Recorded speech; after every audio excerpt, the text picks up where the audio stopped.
Who lives in a pineapple under the sea? You probably know the answer, and if you don't, you're going to by the end of today's video. We're talking about SpongeBob SquarePants entering the realm of Magic the Gathering with the gang, and what this means for Magic the Gathering as a whole.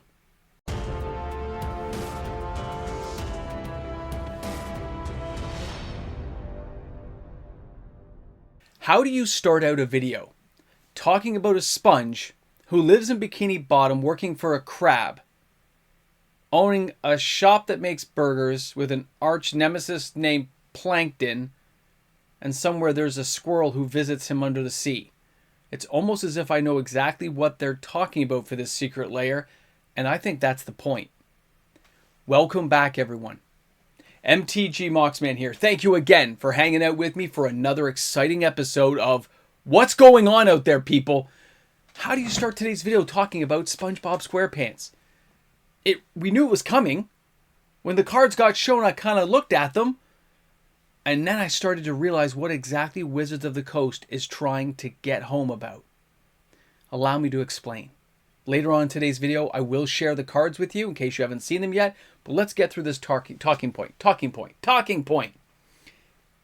We have SpongeBob SquarePants. This thing's been around for 20 years. Think about how many people have grown up watching the show, either passively or actively. My own son has seen every live action movie. He made us go to the theaters and watch them. I myself have seen them, of course, as an adult. I sat there on that couch and watched them as he grew up, enjoying them. He still watches them now. The odd time, not as much. But that means I watch them as well. You can't help but have a little bit of mindless fun, a little bit of a laugh about what's going on when you watch that show. And since it's been around so long, it gets ingrained in the psyche of the people watching it. That's called mass marketing. It's suggestive marketing, and it's been around forever. We're just really good at doing it now. Now you can look at a company like Wizards of the Coast. They look at SpongeBob SquarePants. They look at the marketing. They look at the cost of the IP. They look at where they can put this and how it's going to work. They decide, we're not going to go with unique cards. That might be a little bit too much effort to create things just for them. But we can go with a superficial cover plate over an existing card, which means no mechanics have to be created. The card already exists, so we don't really have to do anything. And we already know the impact of what that card is going to do in gameplay, if they use it at all. Hence, SpongeBob SquarePants. Now, we all know these will probably retail for between $39.99 and $49.99, depending on how they package these and put these bad boys together. I didn't see anything telling me what they were going to do with them. And of course, I checked the Secret Lair website. I didn't see pricing and stuff up yet. But it'll come. It'll be there. It always is. Now you ask yourself, why does it matter? Well, Wizards of the Coast, and why what matters to Wizards of the Coast, is they have taken this strand of reasoning where the artistic appeal of cards is really starting to take hold in how players think about Magic the Gathering. The mechanics are one thing for the diehard fans who want to win, but the players who just like to go check this out when they're playing Commander, and knowing they may have SpongeBob as their commander, or have Gary pop onto the battlefield, maybe you got Squidward hanging out in the backdrop. It'll be quite the conversation piece, a little bit of fun, a little bit of mirth and joke and merriment about some childhood thing you remember. I mean, how long until we get Winnie the Pooh? Are we going to get some crazy cartoon shows that nobody's ever heard of, like Dr. Snuggles back in the day? The Green Forest. You guys can drop a comment if you remember any of the ones I'm talking about. Punky Brewster? My Pet Monster. That makes more sense. Magical Monster comes through, got chains. You remember it. Those kinds of IPs aren't going to cost a lot, and Wizards of the Coast can do an artistic take on it, but giving mechanically already existing cards, keeping the costs at a minimum. You're just paying an artist. Putting on the card, out the door, Bob's your uncle, you get paid. Players don't have to worry about any radical changes to what's going on because the cards already exist, and they already know the impact. Now, the other thing that Wizards of the Coast, though, it's not just what Wizards is thinking here, it's what they're planning, is because of that nostalgic built-in appeal to people who recognize the IP, vested in it probably from their kids or even themselves, depending on their age, they may want to buy the cards. They may want to get it for their kids. They may want to make their kid play the game by crossing things over. Either way, Wizards of the Coast can hope to broaden out their player base, which is the ultimate goal. If you have a pyramid, you want it to be as wide as you can at that base to absorb all the impact going up. That means you want more players who can pay for it to keep everything at the top running. That's the really rich people up there in the ivory tower, that little gold-plated room at the very, very top. That's them. Everyone else falls somewhere in between with all the plebes on the bottom paying for it. That's us. And a lot of people are going to do it. It doesn't matter if you professionally, singly, any way you want to look at it. It doesn't matter how you as a person think of it. It matters what the mass is going to think. It matters what everyone else is going to do. We may influence individuals around us by word of mouth. It happens, right? Look how Marvel movies can get crashed on by online people.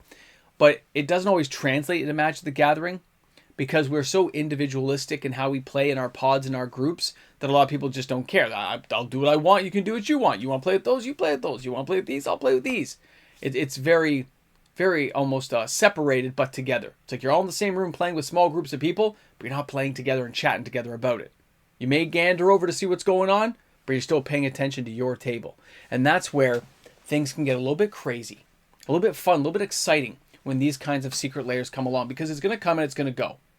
Those who buy it, buy it. Those who don't, don't. And to this point, Wizards of the Coast hasn't reprinted any secret layers, and they've been around now for a number of years. So the longer this goes on, the more secure people are going to feel, and the more whacked out some of these prices are going to get for secret layers. You probably noticed that even cards like Verena, right, the Lich Queen, her price went through the roof, but it went even further on the special artwork from the Evil Dead Series 1. With the character they did the overface artwork, right? When you see that happening, you can see where people like the idea of blinging out their deck with a very unique piece of artwork. Whether it's custom or not, they like to have it from Wizards of the Coast. They like to have a professional card that has been sanctioned and created. And say, if you see what I got, I've got this. That's their way of talking to you. That's the way of having that conversation and still enjoying the game and getting the same mechanic down that they were hoping to utilize inside their deck. And that's amazing. So for that, I give you a thumbs up. Go ahead. Get SpongeBob, get Gary, get Squidward, get Sandy. Get them all in here. Where's Larry? All right, we can even get Larry the Lobster in here. We need to broaden this out, because when you look at how it's going to be played, people will choose to buy it or not. But here's where things can take a different turn for a lot of people. See, there's a lot of almost purists now. I count myself among them. I have a very hard time when I see these kind of crazy things come along, but I'm not non-adaptive. I can understand it. I can maybe not utilize those cards, but I'm not going to stop somebody else, and I can understand the impact they're going to have in certain sections of the financial market going forward, and you better get along with the program because it's going there. That is the next step in how Wizards of the Coast wants to have this game go. They want to get as much mass market appeal as possible while keeping their margins at the highest possible level. What company wouldn't? It's in their best interest. They're not, that's just the way it's going to be. So because I understand that, I can just sit on the sidelines and say, I like this one, I don't like that one. I still wish they all went to the stores and not directly to Wizards of the Coast. They're not going to change their minds on that. They make too much money, and they're going to keep taking this pathway as long as these products are successful. And because they are hitting very good IPs, they're going to continue to be successful. Not much you can do about it, but decide whether or not with your own wallet you want to get involved in buying these things. I'm very selective, but I have picked some up. I've had my friends pick them up for me because I still won't buy them directly. But it's awesome. I get it.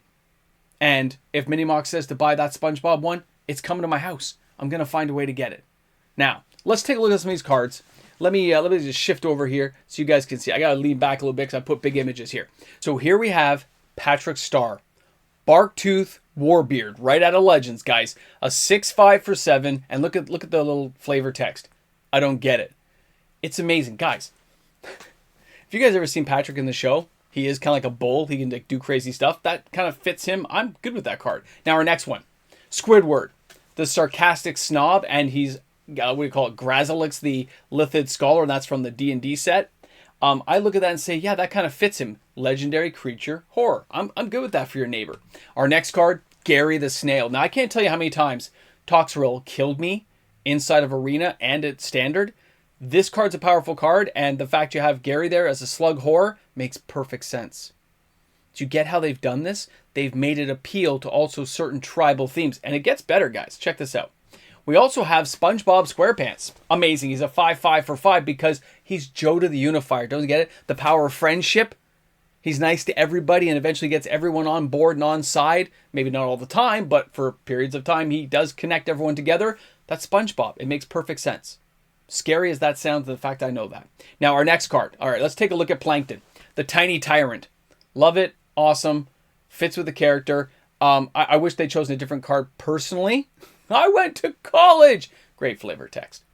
Our next one here is Inevitable Betrayal, where Patrick looks like he's like from some low-budget horror movie. I have no problem with that card here. It doesn't strike me as an expensive card, of course, but not all these are going to be. Now, here's an interesting one I want you guys to pay attention to. Sandy Cheeks, the Martial Astronaut. Toski, Bearer of Secrets. The spell can't be countered and it's indestructible. None of that matters. None of that matters because it's legendary creature, Squirrel. And Sandy is a squirrel. And there are a lot of tribal fans out there who will love this card. And if they don't now, they're going to later on. That one card pretty much just guarantees the success of the entire Secret Lair, depending on how they package it. Insane. Now here we have a copy of Counterspell with SpongeBob obviously having a hard time doing what he needs to do, which makes sense because it's a counterspell. Then you can jump over to Night's Whisper, which is like the horror episode where Squidward thinks his house is being invaded and he keeps hearing noises. Then Force of Despair, again, these are good play on the episodes from SpongeBob, by the way. They're kind of fitting with the cards. I do like it. It does seem to kind of fit in the right place. Whenever I see this card Dazed, when I see it with Mr. Krabs and the kind of shady, like the people kind of shaking, it reminds me of Dazed and Confused. Just saying. Mr. Krabs, of course, the Penny Pitcher as the Raging Isle. Makes perfect sense to me. No problem with that card. Again, you notice they're not the most expensive cards, though. It's just they kind of appeal to the episodes. And that the same goes for things like Bikini Bottom. You can see here, looks awesome. Who's not going to appeal to that? And of course, if you remember this one, that's the bus station episode where SpongeBob misses the bus and gets trapped there. And he can't get the bus out every time. And he keeps being held up there. Very funny episode. Then you can jump over and see when they're going jellyfishing, which makes sense to me. Of course, the Kelp Forest. These are cute little play on things that I think a lot of people, the Exploding Lava. Oh, guys, we got some great stuff, right? And then, of course, we have a food token. When I look at all these cards, and you look at the possibility of how players might enjoy looking at them as they play the game, you can see where the appeal would go for a lot of these cards. In a lot of ways, I believe that this Secret Lair is going to be a cash cow for Wizards of the Coast. A lot of people are going to buy it, and they're going to buy extra copies as well. Some to hold, some to sell for the future, thinking of novelty, nostalgia, as well as a lot of speculation on where these cards might go when you're thinking of the artwork, not the mechanics of the card. Either way, I want to see what you guys think. I want you to drop those comments in the comment section. How do you feel about SpongeBob? Are you buying it? If so, how many? And why did you choose to buy it? Because I know a lot of my friends are definitely buying it. You guys share that info with me. Let me know what you're going to do. Thanks again for stopping by my channel. And thanks again for supporting every day by giving the videos a thumbs up. And of course, dropping some comments and sharing with us here on the channel. Looking forward to seeing you all tomorrow with another video. Shop smart, shop S-Mart. And of course, a big shout out and thank you to the fantastic patrons and supporters we have here on this channel. Because of those patrons, YouTube membership members, daily uploaded content is made possible here on the channel, and it's because of the loyal fans. So thanks again for being supporters. Thanks again to my viewers who are watching every day. And of course, shop smart, shop S-Mart, because we're back again every day. And maybe I'll have some nachos and cheese. You made it to the end. You're here at the Ramble Jamble. It's time to bust this out. Hold on. We're getting a chair. We're sitting down. We got the coffee. Patron gave me this cup. I still use it every single day. Here's where my brain went when I started thinking about this Secret Lair. Would my kid want it? He wanted that Walking Dead one. Would he want it? Okay. Yes, he would. Okay. He wants it. Then my brain started saying, which one would I want? What would make me want to get it? Well, if they did GoBots, Transformers, G.I. Joe, Star Wars, Care Bears, Thundercats, Voltron, Silverhawks.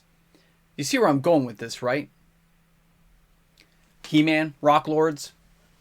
You name it. There's so much nostalgic appeal for me that if any of these things from my childhood show up, I'm more likely to buy them than not, regardless of the cards they are being superimposed upon, because I like the idea of having them. And the fact that I'm at a stage in my life where I can probably afford to buy a lot of them without really breaking the bank as kind of like an aside treat means I'm even more likely to buy them. And this is where I think Wizards of the Coast is really coming out ahead. They don't have to hit 10 out of 10. You just got to score an 80%. 80% is a really good score. So for every 1 or 2 bad secret layers, having a lot of good ones along the way really helps them out. And some are smash home run hits that they say, ding ding, winner winner, chicken dinner. Let's pay attention to this one. Why did it do well? Why did it sell well? Let's check the boards. Let's check the comments. Let's check content creators. That's where I think they go when they find a real mega hit. So when I look at this and say, this is just another cog in the wheel. It's entertainment. It's fun. It's a hobby. Part of me wants to be a purist and say, I just want to see my dragons and gorgons, and I want to see flying griffins. I want to see hydras. Yes, I do. I still do. I want to see creatures with banding.